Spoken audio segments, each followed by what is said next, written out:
mina okwami kulula kuthiwa akuzokhulekela okanye sizokusela imisebenzi efaka ukuba into ethinta wonke umuntu okhona lapha, ukuthi wonke umuntu unaye umuntu amaziyo osebenzayo futhi uyamazi umuntu thizeni ongasebenzi.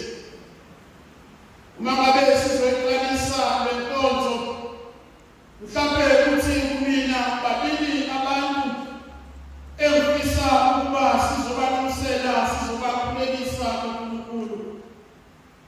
Umuntu osebenzayo othi ngiyasebenza, kepha kuningi okwenzakalayo emsebenzini. Yebo ngiyasebenza, bonke abantu bayangibona, ngiyavuka zonke iy'nsuku nami ngikhompyutelisi njengabantu bonke, okanye nami thina beselemoto okholo, nami ngikhompyutelisa imoto ikholo njengabanye abantu. Ebese ukuthi mina asizokusela sizokhulekisa umuntu wesibili othi nami ngiyafisa ukuvuka njengezinye iy'ngane ebese ngiyosebenza. Sizofunda encwadini ngokuloba kwaMateyu umphostoli, isahluko esi-20. Sizoqala kwivesi yesibili kuze kuye lapho phela khona isiZulu sami ngisasijwayele phela. Ningixolele nakwenzekani ngiyingisa. I'm not used to this language. How do you preach in this IsiZulu? What is going on? How do you preach in this IsiZulu? Like really? Uloba kwapostoli uMateyu St. Matthew, chapter 20, verse 2. It reads as follows. Esevumelene nezisebenzi ngodinari ngosuku, wazithumela esivinini sakhe, waphuma futhi ngehora lesithathu, wabona abanye bemi esigcawini bengenzi lutho. Nakuba wathi, hambani nani niye esivinini, ngiyakuninika okunifaneleyo.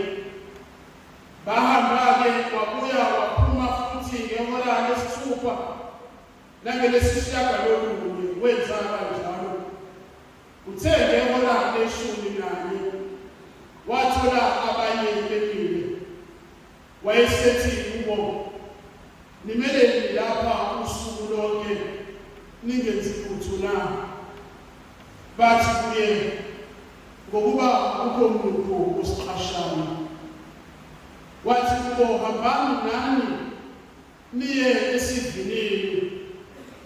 Usiba umnini isivini wathi enduneni yakhe, biza izisebenzi uziholele imali yazo. Uqale ngezokugcina ugcine ngezokuqala. Uthe lapho esefika ebeziqashwe ngehora le-11, waba yileso naleso zathola udinari. Kepha uthe sekusondele ezokuqala, zacabanga ukuthi zizokwamukela okukhulu, kodwa nazo zaholelwa udinari umuntu ngamunye. Uthe sezomukele zakhononda umninindlu, zathi laba abokugcina basebenze ihora elilodwa nje, kodwa waholela njengathi esithwale ubunzima nesifudumezi semini.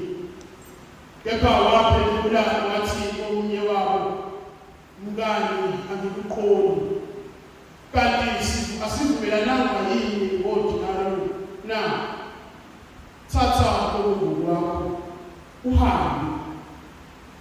Kepha ngiyathanda ukuholela nalo kokugcina njengoba ngiholele nawe. Angivunyelwe yini ukuba engikuthandayo ngokwami na angikuvunyelwe yini ukwenza engikuthandayo ngokwami na ngabe iso lakho yini ngenxa yokuba ngiphana kanjalo ke abokugcina bayakuba abokuqala babe ngabokugcina yiwo amazwi enkosi evangelini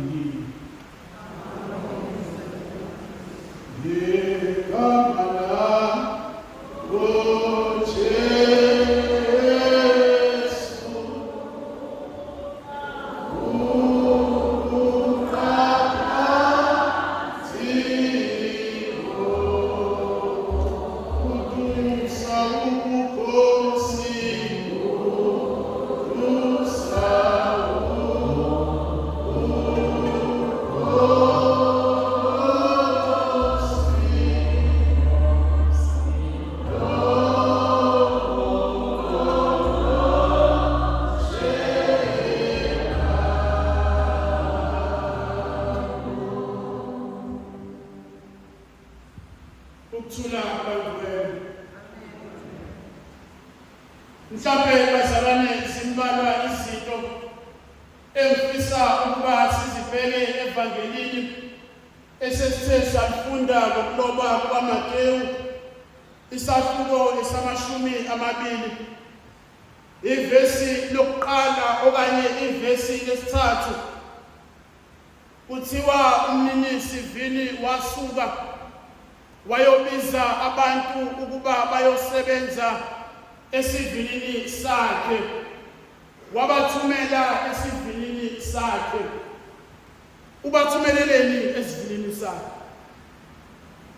kuba bayosebenza kithi ilula ubathumelela esivinini sakhe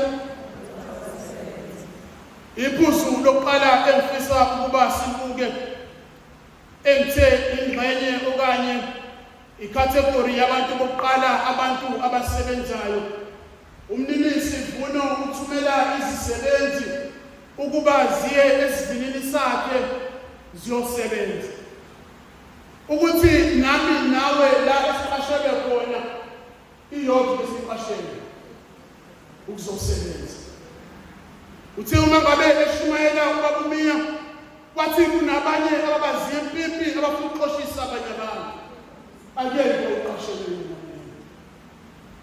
mninisivini uma ngabe ebiza labantu ubathumela esivinini sakhe ngenhloso eyodwa ukuba bayosebenza esivinini lokho okuyikona esaqashelwa siye singakukhohlwa ngelokhu la ukuthi asiqashelwanga ukuba sizogada abanye abantu ukuthi asiqashelwanga ukuzoxoshisa abanye abantu kepha saqashelwa nathi kuyafana nokwaqashelwa abanye abantu ukuthi sizosebenza iphuzu lesibili engifisa ukuba sibuke ivesi lesithupha nevesi lesikhombisa kuthiwa umninisivini wabuye waphuma ngehora lesithathu waphuma ngehora lesithupha waphuma ngehora lesishagalolunye waphuma nangalephi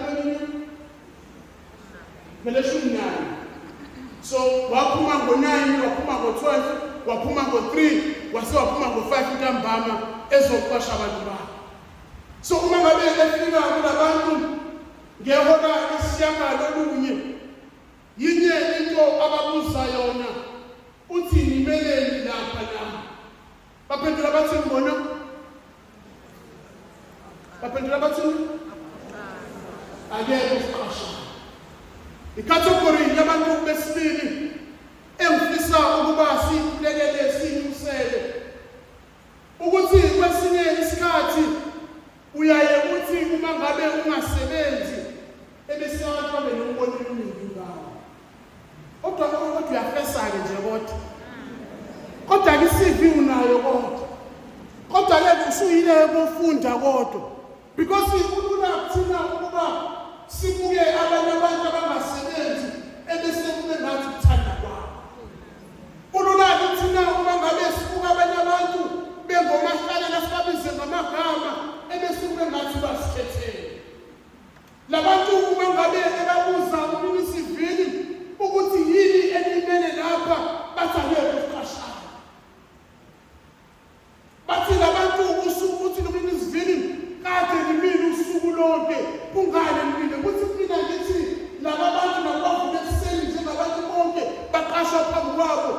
basala bona. Baqasha abanye ngo-9 baphinde basala bona. Baqasha abanye ngo-12 baphinde basala bona. Baqasha abanye ngo-3 baphinde basala bona. Ebese kuthiwa wena uhlalelele basebenzi. Nawu usikhethela kungasebenzi.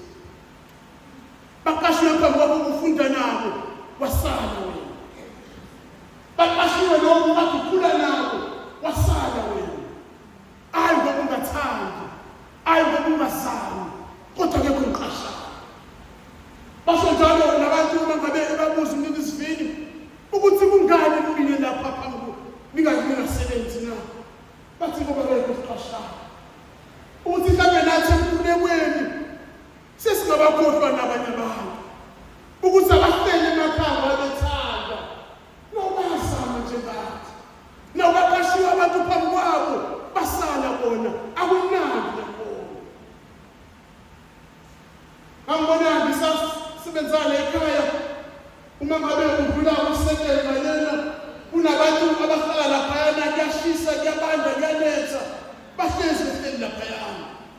Ngithi uma ngabe ngifika la sengisebenza khona phambi kwasesontweni kunabantu abahlala khona ngiyabuza ngelinye ilanga ukuthi labantu bahlalele ukuthi balingiqashwa. Ngebabuye ngelinye ilanga kufika abantu ngemoto afika athathe omunye basala abanye nobafisa uqashwa njengabanye abantu. Abanye liphela usuku benile lapha yana bafike nemkhako yabazophinde naye emuva engekho baqashiwe. Abanye ukuthi bangabe kufika imoto ime ukabona bonke begijima beyela kuyona afika athathwe yedwa nabo befisa ukuthathwa bangathathwa umeneli lana abekho uqashana. Ungani uhlele ekhaya ukuba bekho uqashana. Bathi kwaba interviews ngiyabuya ekungisayo. Mithwanye abanye ngiyabo abakade ekungisayo. Angihlele ekhaya ngithanda. Ingane zami ihlele ekhaya ngithanda. Isizomela siyasebenza amayisebenzi. Ayi kuba singafesi kodwa lokho siqashana. Ayi kuba singafundile ngoba abanye abantu bafundile bagogoda banamajazi kodwa bahlele emakhaya. Ungani uhlele ekhaya ufundile? Kuba ke kunqashayo. Kuba ke kunqashayo. Mangabe besibuka labantu ngiyacabanga amakhanda abo babona engathi seliphelile usuku. Bathi naku uyashaya u4, naku usuyoshaya u5, sebezophuma abasebenzayo, shuthi vele namhlanje ngiyeqashwa. Mhlawumbe nathi-ke kwenze kufanayo, sihambe nabantu siyo-aplaya, sihambe nabantu sema-interviews, ebese siyababuza, ubusufoneliwe yini? Thiwa yebo sengifoneliwe. Ubusubiziwe yini? Yebo sengibiziwe. Ubona siyahamba isikhathi, ayahamba amasonto, siyahamba inyanga, uthi nami ngizobizwa, uthi nami ngizobizwa, uDisemba namhlanje, uthi ngiyanisaqasha unyaka usuphelile. Ubani utheni malapho? Kuba ke kunqashayo, nami bengifisa ukwenza njengabanye abantwana, kodwa ke kunqashayo. Uma ngabe eqhubeka umninisi ivuno nalabantu ebabuza ukuthi kungani bemile ebese bayaphendula bethi ngoba akekho obaqashayo. Unento mhlawumbe engaba yimduduzo nento engasinikeza ithemba kulabo abangasebenzi ukuthi the 11th hour nakwena izofika. Ukuthi ihora lesishagalolunye leshumi nanye nakwena izofika. Kuthiwa kuphunyelelwa abanye banenhlanhla ukuthi bazophuma ka-matric kunemsebenzi esibalindile. Abanye bathi besevasithi besemakholeji befunda kunemsebenzi esibalindile. Abanye bathi bangaqeda bangagraduate already vele sebeyasebenza. Kodwa kuthi mina ngisho ukuthi nakwena liseziko laleshumi nanye.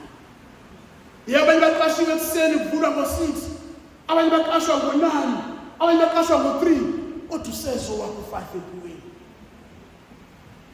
Ukuthi nawe lakho ihora liseza, ngoba umuntu nomuntu unehora lakhe. Ukuthi umuntu uqashwe na-19 akushiye ukuthi uthole ijob usuna-35. Abanye banokufaka ukuthi baqashwa senivala amehlo, sendlela iminyaka ngeminyaka ekhaya ngayithola imisebenzi. Abanye bazofika zengashithi i-career ngingawutholi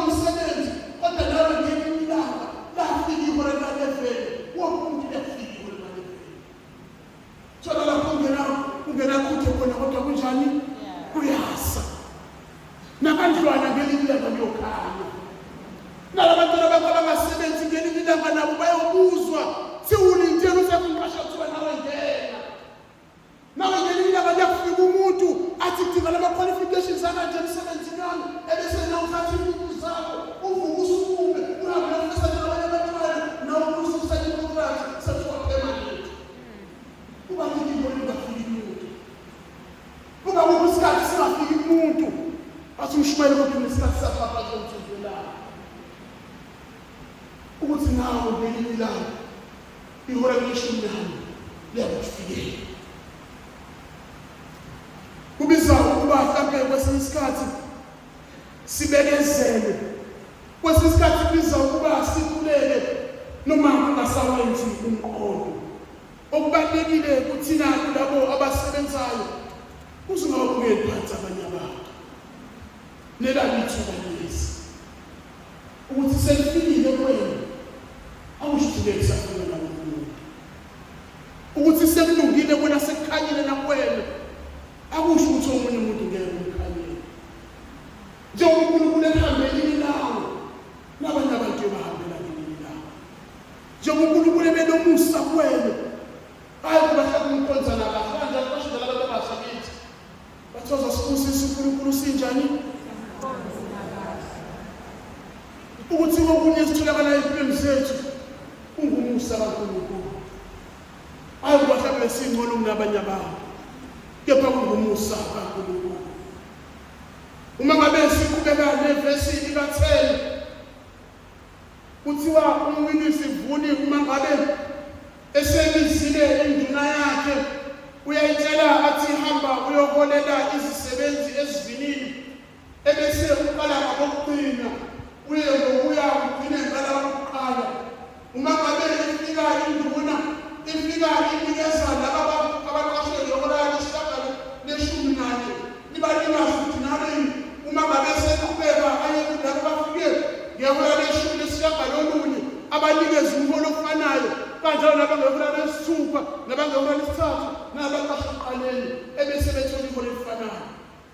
Bathi kunento eshiwo yilabantu abaqashwe eqala ukuthi besicabanga ukuthi thina sothola okukhulu nalaba bantu. Abanye bethu uNkulunkulu yakubabusisile ngemisebenzi kepha babusisa ngamakhondisa alivi. Ahleze cabanga ukuthi okuhle konke kufanele bona. So uma ngabe labantu abaqashwe eqaleni bebona beholela laba bantu uma ngabe bezibheka babona khona badisemba kangcono kunabanye abantu. Bathi uma ngabe bezibuka bona ebese bathi hleze thina kufanele ngabe sibona kangcono kunabanye abantu.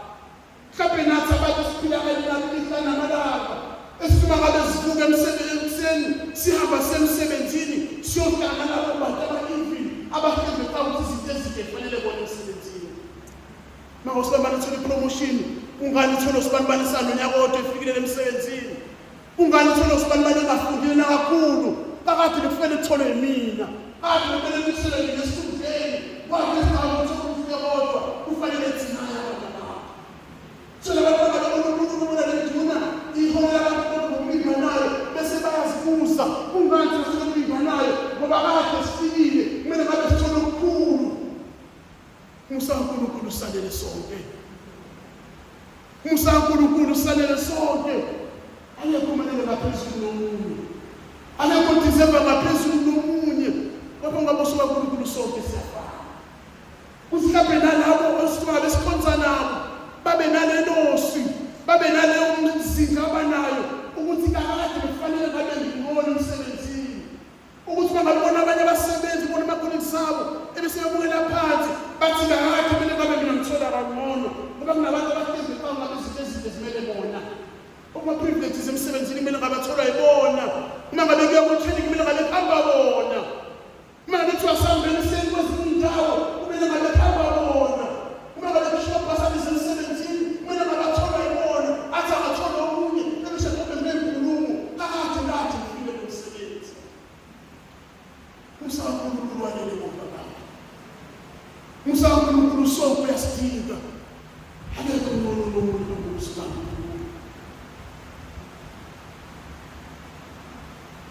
Elinye iphuzu engifisa ukuba sibuke abantu abaqashiwe baqashwe ngezikhathi ezifana. Bathe uma bevuka befuna umsebenzi abaqashwa ngezikhathi ezifanayo. Ungabe kwenzeki kuwena usazokwenzeka nakuwe. Usekwenzekile kwabanye abantu nakuwe kusazokwenzeka. Iphuzu lokugcina engifisa ukuba sibuke ukuthi umniniso Vini uma ngabe esekhuluma nezisebenzi kunombuzo ababuza wona athi kungani isolelo leli? Kungani ninomona na? Kungani uma ngabe ngenzela omunye umusa ebese isolelo libalini? Mhlawumbe kuyakwenzeke nasempilweni zethu kube ngathi izinto zethu zihamba kancane ngenxa yesu la. Kunabantu abangabungi ngeso lokujabulela omunye umuntu abahlezi beneso lomuntu. Uyabuza unesipilo namhlanje athi kungani isola kulo? Kungani ungakwazi ukongela omunye umuntu? Kungani ungakwazi ukufisela omunye umuntu okuhle? Kungani ungakwazi ukwenzela omunye umuntu okuhle? Kungani isola kulo? Mhlawumbe labasebenzayo nabanye abantu abayiphathi kwethu basebenza nabantu abanamandla amakhulu. Uthi ungavuka nje uyithengele imoto ebese isula kule qala libalini kuwena. Ubethe imoto vele isazofiwa. Ubethe imoto vele izoshayisa. Vele imoto ayithengeliwe. Kungani isula kolili? Kungani umuntu angabethe ipromotion vele? Kunengoma kaMaskandi nyango wasemakhaya ethi ngibona ngokwesu ukuthi wazi